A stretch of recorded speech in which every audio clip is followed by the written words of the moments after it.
Perhaps the riskiest job on the planet is taking on the position of President of the United States. The master of the White House, Alan, was enjoying a vacation when suddenly a strange flock of bats appeared in the air. As they approached closer, the presidential security personnel discovered they weren't real bats, but drones carrying suicide bombs. But now it was too late. They dived directly into the personnel on the shore, causing a massive explosion that killed them instantly. Other officers tried to fire back to resist, but also met a tragic end. Then, the group of drones formed a circle and plummeted straight toward the president's boat.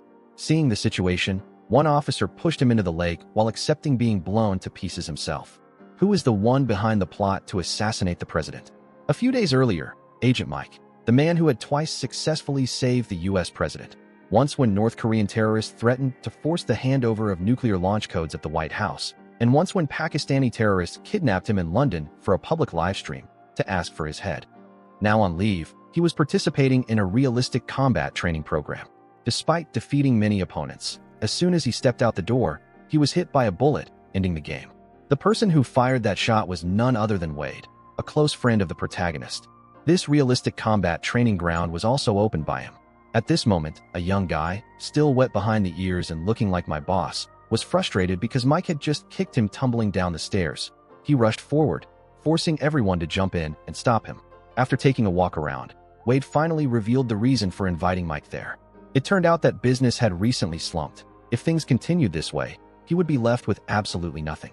Wade knew Mike was about to be promoted to director of the Secret Service, so he wanted the protagonist's help in securing a government contract for training agents. Seeing his best friend in a desperate situation, how could Mike remain indifferent? Rest assured, my friend, leave this matter to me. Upon hearing this, Wade was deeply moved and hurriedly hugged Mike tightly, shedding tears of emotion. Feeling that his health had issues, the protagonist went to the hospital for a checkup. The doctor stated that his spine had been severely damaged after a car accident while on a mission in London.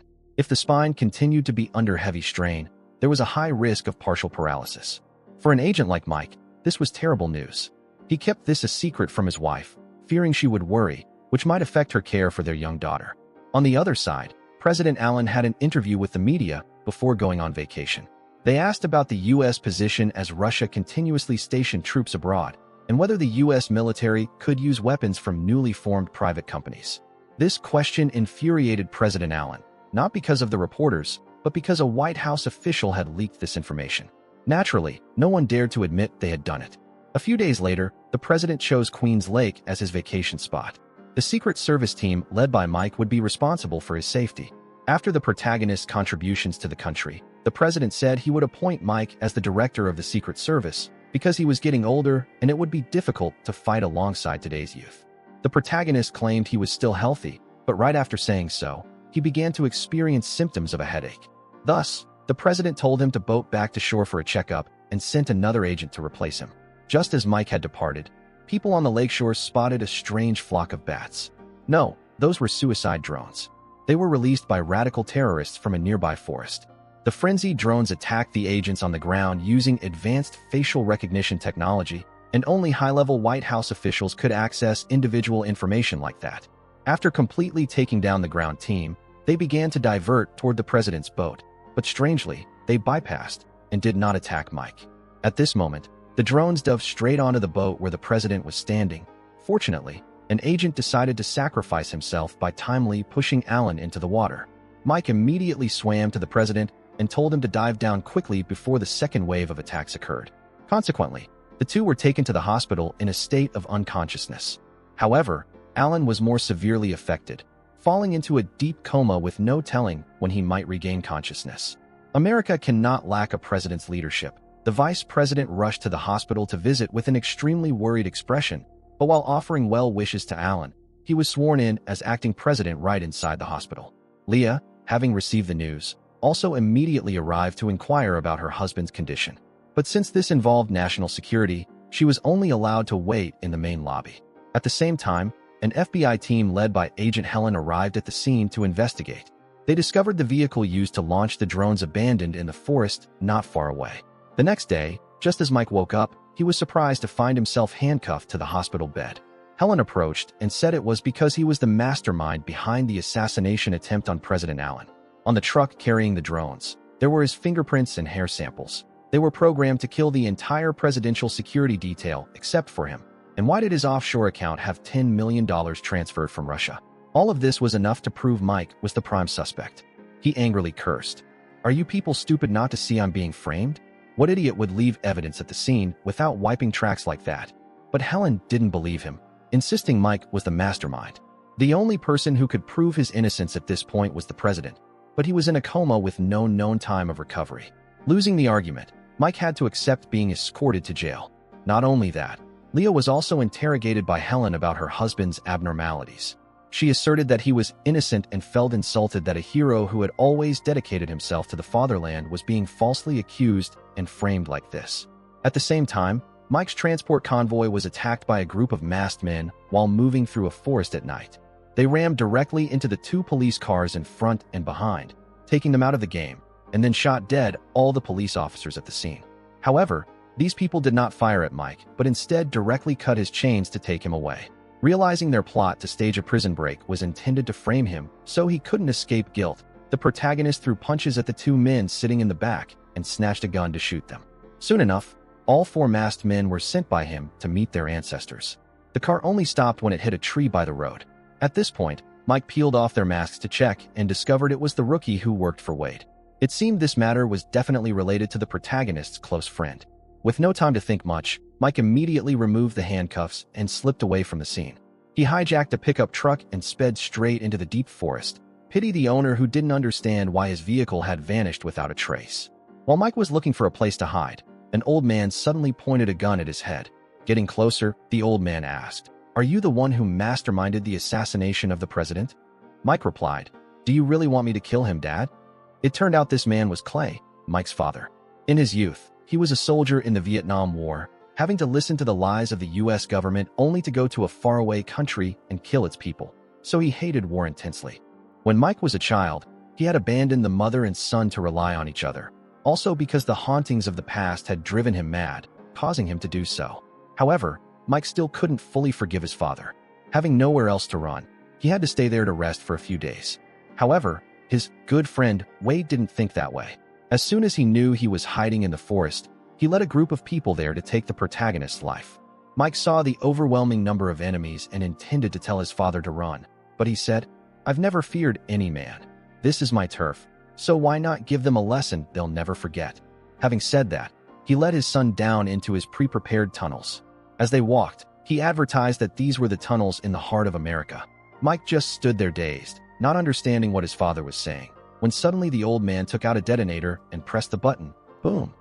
The soldiers in front were immediately sent to the afterlife. Mike was angry because he wanted to deal with them through a gunfight or a brawl as he usually did. Seeing his son being so foolish as to keep charging into death, Clay could only helplessly let this old man show off.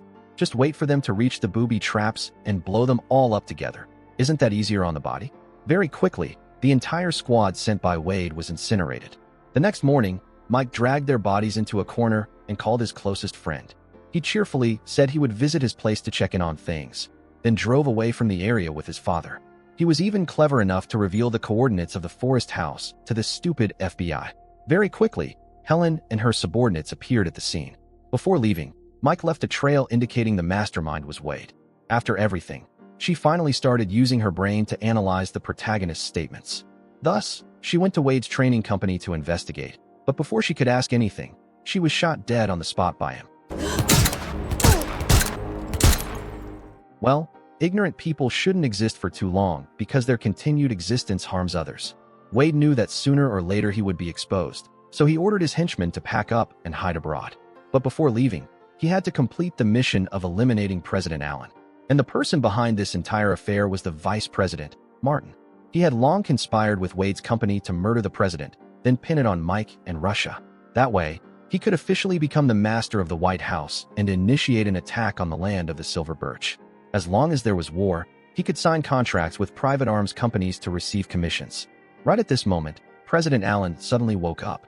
After hearing that Vice President Martin intended to start a war, he ordered his subordinates to contact him and demand he stop. At that time, 2 armed groups were heading toward the hospital.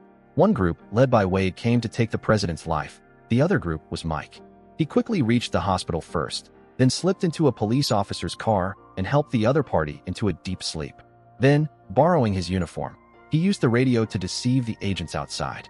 Next, he threatened the guard at the freight elevator to go up to the president's room.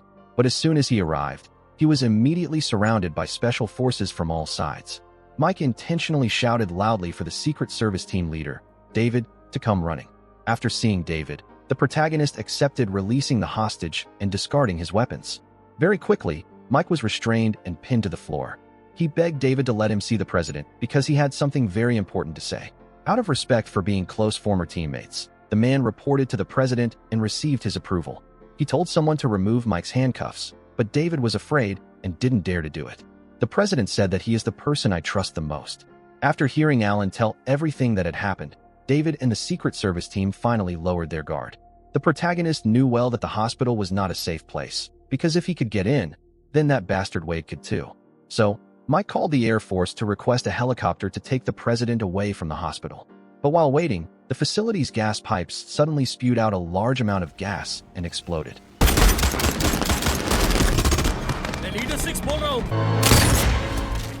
However, they were too numerous and dangerous. No matter how outstanding the protagonist's talent, he couldn't handle them alone. At this moment, the enemy fired a grenade, killing 2 agents guarding the door. Finally, Wade immediately led his men inside, but there was absolutely nothing left. It turned out that from the start, Mike had created a diversion by having agents guard an empty room, while the president was hiding in the adjacent room, likely scared enough to wet his pants. Wade, frustrated after realizing he had been deceived, ordered a retreat to preserve their lives. However, Mike wasn't going to let the bastard who betrayed his friends go so easily. He pursued while taking down his henchmen. Just then, a grenade fell down the stairs. The protagonist immediately used an enemy's body as a shield, but he was also thrown against the wall by the explosion, nearly breaking his back. At that time, Wade and his accomplices intended to board a helicopter on the rooftop to escape, but before he could leave, he was blown downward. It turned out Mike had used a grenade launcher to destroy the helicopter. Wade was infuriated to the extreme and engaged in a duel with the protagonist. After fighting for a while on equal footing, the two switched to using knives for dramatic effect. But in this category, Mike is a top-tier master. He easily avoided the strikes and stabbed Wade in the flank, directly sending his close friend to the afterlife.